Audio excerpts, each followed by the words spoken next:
Hi everyone, so in this video I will show you how you can set up automatic refresh for your Power BI reports. So I have this simple table that I have uploaded on Power BI. Now if I want to set up automatic refresh for this, first I will go to workspaces. I will select the workspace where I have uploaded the dashboard. Now here it is. So you can see the report and the semantic module.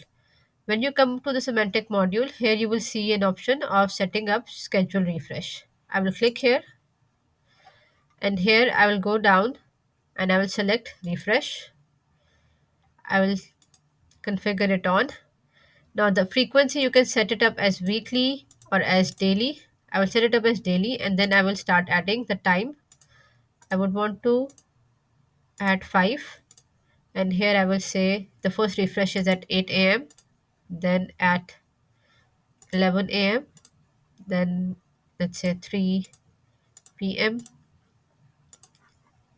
6 p.m. and 9 p.m. You will also be able to send refresh failure notifications to the semantic model owner, which will be me, or you can also add more if you want. I'll simply click on apply, and now my refresh has been enabled. Now, if I go back,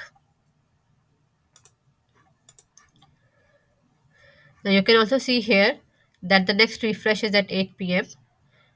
As you can see that it is 7:15 p.m. right now. I hope this helps. Keep watching for more. Thank you.